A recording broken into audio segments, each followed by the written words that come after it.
Hello and welcome to Wise Exotics. I'm your host, Trevor.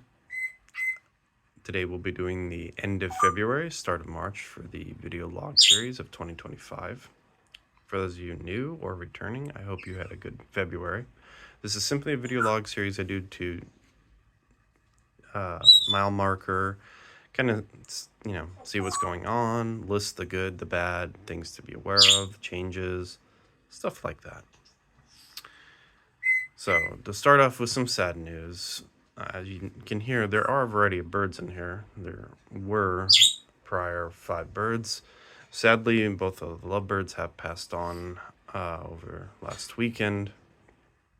The first one was Bonnie, and then the next one was Clyde. They just passed away. There's not much you can do about it. I've had them for quite a few years, since I've even started this video log series. They've been in here, and that's been at least 4-ish years to 5.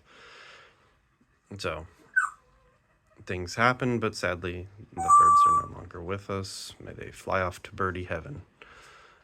We still have Sweet Pea, the little over here, and then we still have Polo and Hummer, which are the African greys. So we still have 3 birds in here, but sadly the lovebirds have passed on. In terms of plants, 2 were lost, and I'm not too sure what was going on with those. Well, I should say one is kind of a 50-50 right now. So the first one that was lost was Veitchii Mira, which was a very happy hybrid that was growing up there, doing quite fine. It got pretty big. It had nice traps. It even had like 2 basils. I left. I came back the next day. The basils and the main growth were all black, and I went, why? It's that same stress thing that keeps occurring with hybrids for me, which is why I've kind of just decided I'm going to try to get rid of as many hybrids that don't seem to be doing as well in here. There's nothing wrong with them if they're kept at maybe a colder temperature or a warmer temperature, maybe in more intermediate conditions. But I've always heard people say hybrids have this thing called hybrid vigor, which typically for most species, I mean, at least animals and even plants, usually hybridization means they're actually not as durable as their parents because it has some unknown traits. That doesn't mean they can't be, but part of the course, they usually have some of the better traits, but either they're not viable or there's some other genetic mutation or things involved.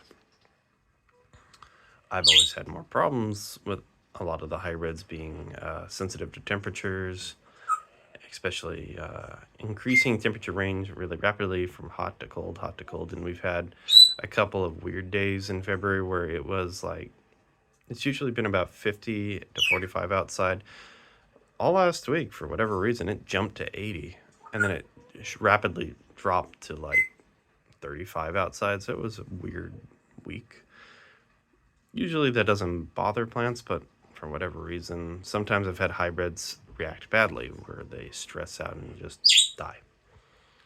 There's not much I can do about it. It's just a genetic disposition. But I've always heard the opposite, where people have more of the problem with pure species. So I find it interesting that I seem to always have this inverse effect with hybrids.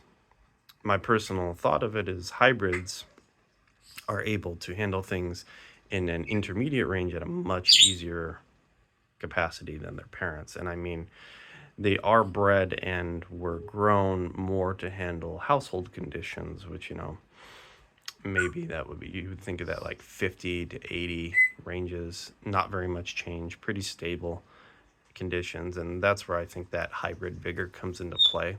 But when it starts dropping way, way low or going way, way high in temperatures, and it does it quickly, I have a feeling that hybrids have kind of an issue adjusting and developing to that. Again, this is just a personal opinion, but that's what seems to be the case with my specimens. I've heard and seen plenty of other people doing quite fine with their hybrids. So there's that. The hybrids that I do have still remaining are really hardy and are doing fine. So it was just weird that did that. I've had that one for at least 3 to 4 years now. strange. Anywho, the next plant that's having an issue, as some of you know, I have a Nepenthes naga. Now, interesting enough, there is a debate within the community if naga is bongso or bongso is a naga, or maybe like a type form variance. There is genetic relation to them, but it's really weird.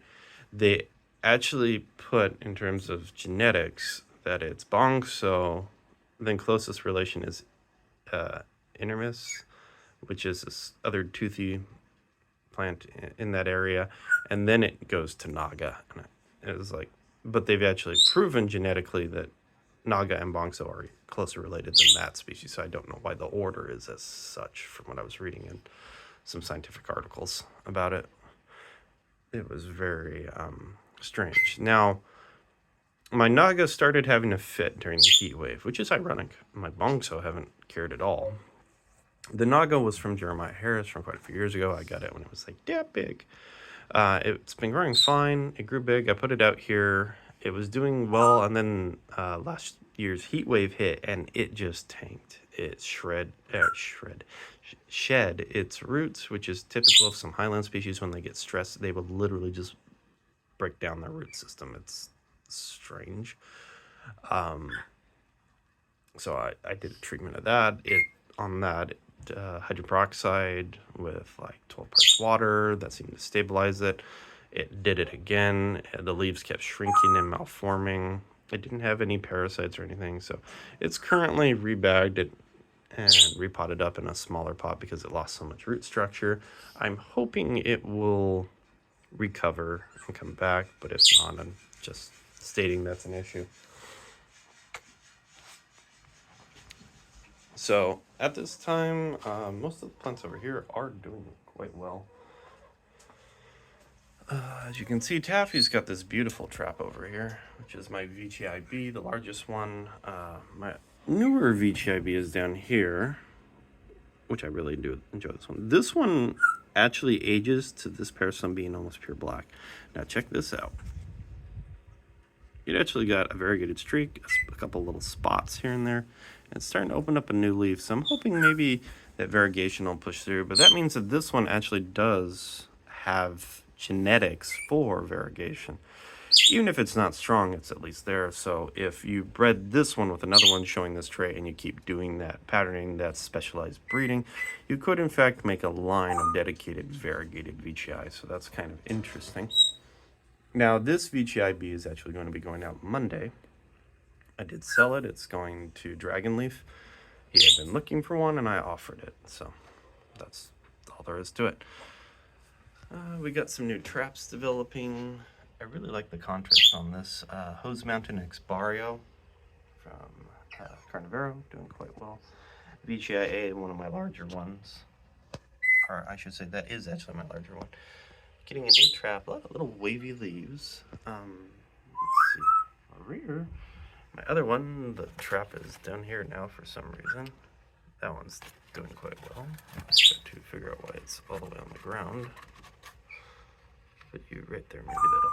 There we go. That was the one that was all yellow. I call it lemon tart. It's actually working on another trap right here with the bees. So the A's and the B's are over there.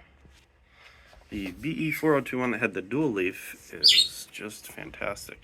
Now what makes this one even more special is if you understand its lineage. So BE4021 was a very limited batch. They only did it once, to my understanding. I'm hoping they will make some more. It was a yellow peristome crossed with a yellow peristome. They were called the Golden Grex. So they are stripeless and just pure yellow, but they have a really good form.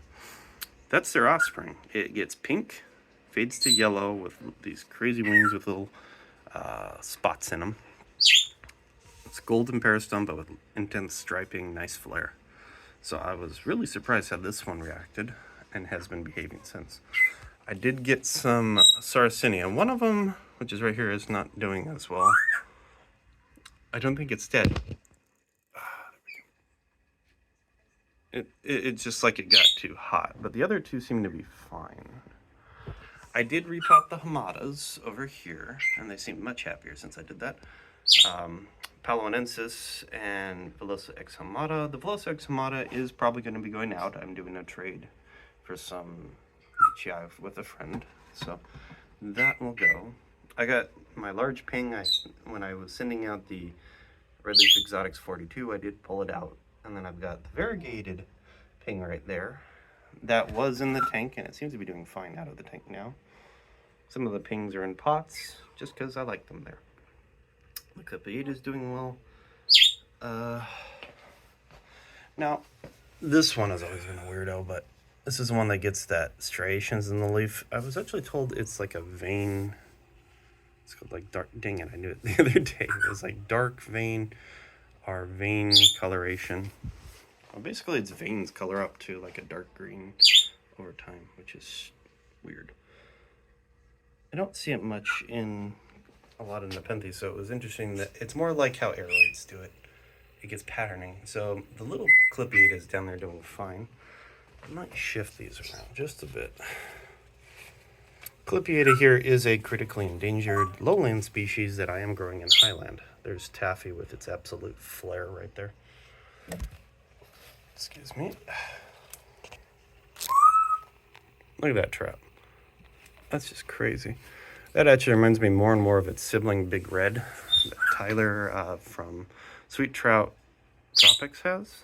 He changed his name, so I had to think for a second. It used to be Salty Trout, and now it's Sweetwater Tropicals. Something like that. It's always annoying when people change their handles, so I have to think.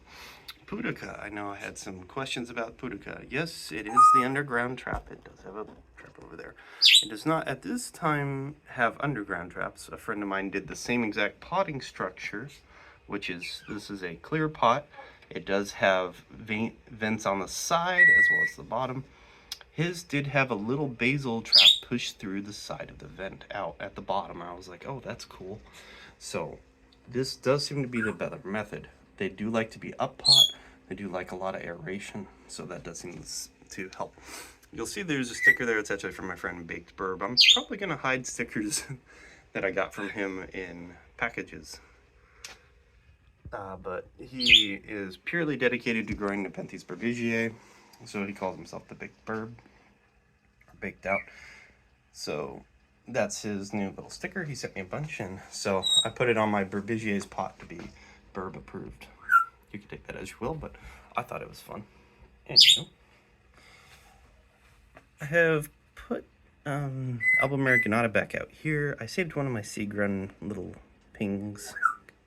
This was one that was bred between two that I have in the kitchen, and it was getting kind of covered up, so I pulled it out and put it over here. I had repot and placed my tri-variegated gracilis. Yes, that is very intensely variegated. It's got two different variegation streak types as well as normal, so they call it a tri-variegated, or I believe tricolor variegated gracilis. Anywho, some nice news. I was wondering why lemon cherry, which is a really complex hybrid I have here, has been acting up. I was really worried about it, but it looks like it's coming back fine. I originally had about 5 of these seed grown. They were tiny, and this was the only one that survived. It actually is producing 2 basils.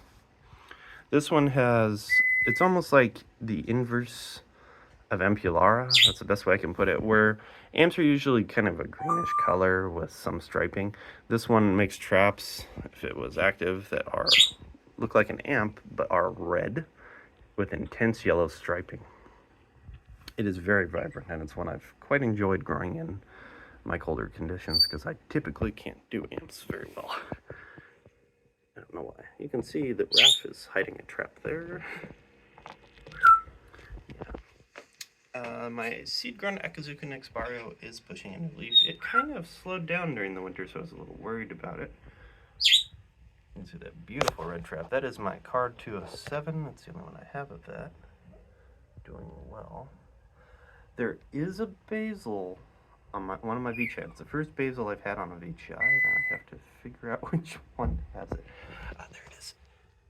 It is K X Candy Stripe X Candy. As you can see, this one makes kind of pink traps with intense striping. its sibling is right next to it, right down there hiding. So there's a good one. Yeah, that pink trap is good. That's a Car 441 from Carnivoro, I believe. Anywho, let's go over to the tank and check that out. Okie dokie. So I know quite a few people are wanting to know about the seeds. Yes, there are a lot in here. So these are the GF Wong X Candy Dreams. You can see quite a few little green dots are pushing through. At the last time I counted, pot 1 has 15, pot 2 has 11-ish, and that's out of... Pot 1 has 20 seeds, so it's pretty high percentage. Yeah, that's pretty high percentage, huh? Pot 2 had 21, so there should be at least 10 more, hopefully, to germinate in pot 2, and 5 more in pot 1. That sounds right.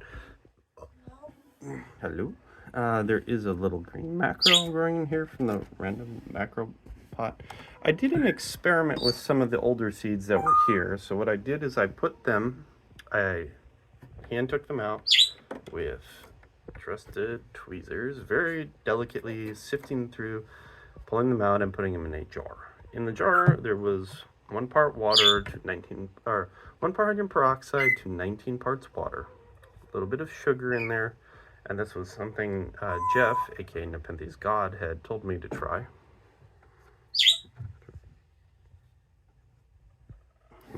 Sorry, I was wondering if that was dirt over there. I was checking something. Anyway, it was something you put the seeds in, and the seeds will develop or get the energy from the sugar, and the hydroperoxide will sterilize and even maybe soften up the seed to help them to germinate more. It's something a few of the growers who have done seeds had told me works really well, so they suggested it. So I went, okay, I'll give it a try.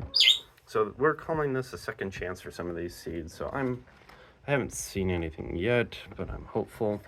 These 2 seed pots, R1 and R2, are purely for research. They are not something I can sell, so don't ask. In this pot, I have amp seeds. So this is amp spotted crossed with black miracle. So I'm hoping as an experiment, instead of growing clones of amps, maybe growing amps from seed, I'll have better luck.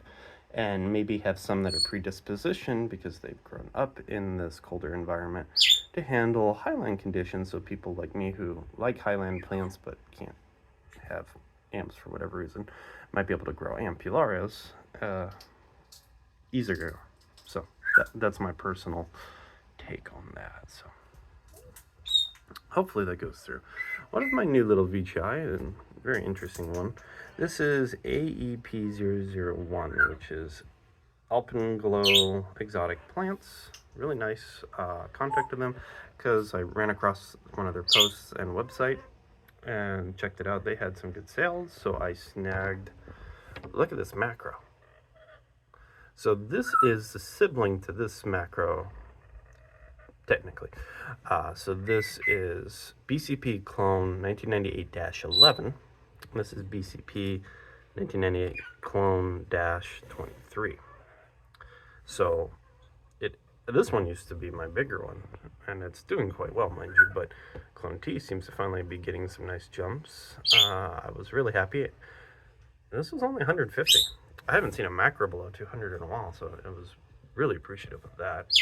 Now, mind you, it's not seed grown, but I don't think that's a person. My seed grown is doing just fine. The Velosa is getting jumps, and it's worrying me. Can you not be so friendly over there? There we go. Attenborough seems to be okay.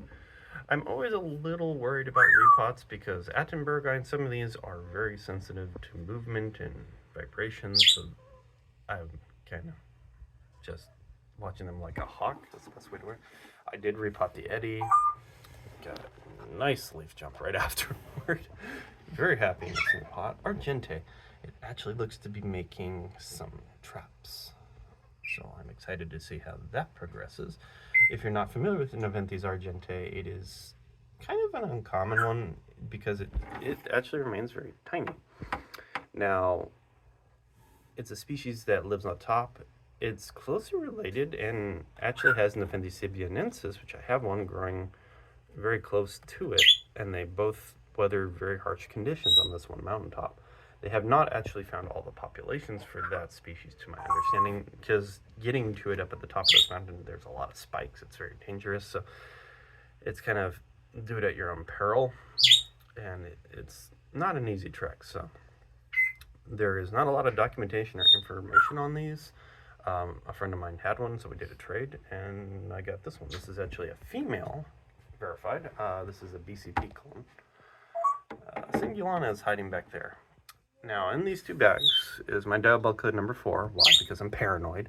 She's doing totally fine, but her leaves are starting to get a little malformed, which clone 4 does that on occasion, and I've come to figure that's either she's stressing about something, so investigate. And when I investigated, her roots had grown down and kind of were doing the same balling thing that the Attenborough guy was doing. I had denoted prior, so I put her in pure Akadama with intermix. This isn't tiny roots premium, this is just pure Akadama with a little bit of Kanama in there and some coconut husk. She likes coconut husk, so I've never not given that to her because it does provide boron. Now I did it to AW Clone 1 here, who's in the bag. It's finally got a leaf jump. It's developing its first trap, so I'm really excited for that. Benthys epiphytiata. And so these 3 are actually all from the same order from last year in October through Westuba. My friend Black Thumbs did it for me. He's also doing another one, but I guess he ran into some issues, and this is some information that's good for those of you who are thinking of doing the Westuba order. There is a $3,000 cutoff. I know that's a lot of money for plants, but when you think about it, people were doing it, as groups, so a lot of people get together and buy a variety of species and plants, hybrids, and that would have issues later on because he basically would hit his total way quicker. And now they didn't tell you about that total cutoff until after you tried to check out. If it was over the cutoff, they would put a lock on your order. So he had to contact Westuba and work that out with them. It took a while because they don't always delay, but apparently messaging him through Instagram was a lot faster than just emailing Andreas directly. Take that as you will. From there, he discovered that it's tax and shipping all added together. So if you had an order of like $2,900, the shipping fee is $150. So at the end, it would add that'd be $3,000 plus, and that would lock people's orders. So that was happening on multiple people besides Black Thumb. So I'm just making that aware. If you have that issue, how to resolve it, please contact them directly through Instagram, and they'll probably resolve it. It just was really irritating for him because he had his largest order this year, and he's never hit that type of limit before, so I don't know why they decided to change that. Anywho, my Rob over here, this one has opened up its new trap. The other Robs and Nebs are in the back cabinet. I'm trying to acclimate them to the cabinet because that one's not sealed. It actually gets aeration. I'm trying to get them geared up to be into the open area by the window tray. Let's see. Lingulata's doing nice. Tristolacoides seems okay. I'm pretty sure that's Aime. Yeah. Next to it is Bongso. Now check this out. I've never seen this before. That's a Bongso with a stripe. Maybe 2, actually. I've never seen a Bongso do a single stripe there. They're not a striped species, so that's really intriguing. Loei, Seal Super Dark. This thing is beautiful. I love this. This is my JBX Cobra. Now, it is actually really hard to see some of this, but traps are red, intense striping. It's always had that. But it's always had little burns on it, and I was worried about it, so I pulled it out. Now, it looks like there's a shadow in the middle. That's actually a dark streak of variegation, and if I can get this to focus along the edge, you can kind of see on the edge there is white little spotting. So nice. Polo is behind me trying to get my attention. It's very hard to show this actually on my camera. Sometimes variegation and even speckling like the darker type is hard to film. But basically, down the center of this leaf is a dark streak. Along this edge there's white. Kind kind of like marbling, and then there's some over here. So it's really interesting to see, and it's got that on its other trap as well. So there's that. The other Veitchii seem to be doing good. This one got a big jump. This one's been probably the biggest of the Big Mama Pink Candy Cane crossed with Akazika Xperia. Oh man, its leaves are fuzzy though. So fuzzy. Doing quite well. My number 5 by the wave got a super leaf reduction, but it seems to be pushing through. The Alpenglow, or AEP number 1 here, they are a striped Barrio crossed with striped Barrio. He is trying to get in contact with the breeder who made it, because it was a friend who did it personally, and you know, he didn't have pictures on hand, so he's going to look for that. This one had a beautiful trap.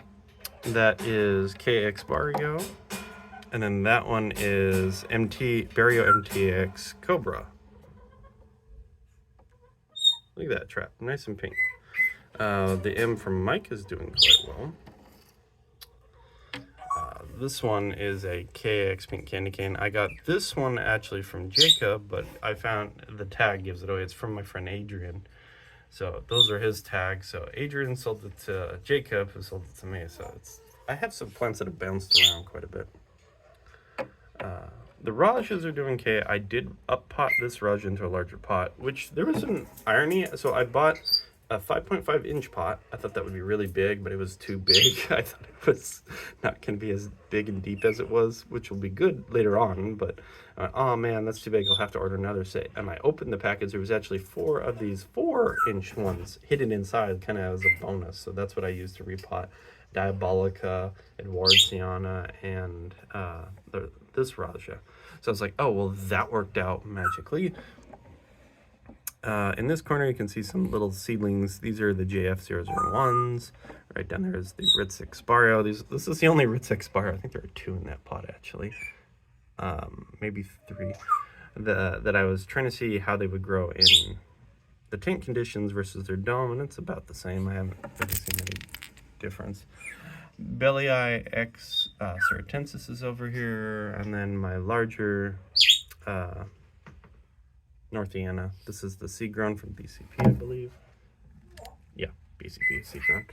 And then the seed grown Adriani. A lot of little Ventex, Sib X Ventex Vent doing there. The only one of the Ventex Sib X Ventex Max Talogenesis I have moved into one of the seedling domes. I had put them in their own dedicated little pot trays for easy pull out, and I had that one with its tag, so I know where it is, but I pulled it out of the tank just to give it its own little area to grow with the rest of the seedlings. I think that'd be fine. Car 242, this one took me a while to get one of these, but definitely got a leaf shrink. But if you increase light intensity with a Veitchii, when they have whiter leaves, longer leaves, they'll actually shrink their leaves typically and give you larger traps. So that is an indicator it's getting plenty of light. It's the same reason why you'll see like a red streak on some of these. That means it's getting optimum max light it wants to handle. You're not burning it, it's totally fine. I believe that's everything. Now this Veitchii is my Candy Red X Candy Striped. It's the one that got severely damaged through cold on the import. It is making a growth tip, so we'll be able to see that. It was very slow to come back, sadly. The seedling that came with it, which was Candy X Candy Dreams, did not make it. So that's it, everybody. If you have any questions, comments, or need some help, feel free to comment and I'll reply. If you want to purchase some plants or trades, just hit me up on Instagram. I guess I forgot to say that in some, so that's where you can catch me. I'm over there on Instagram as Wise Exotic. We'll continue this on. I think I only have 1 plant out currently, but as I said, I might be doing a trade with a friend, so we'll see what comes in March. So, best regards all, Trevor out.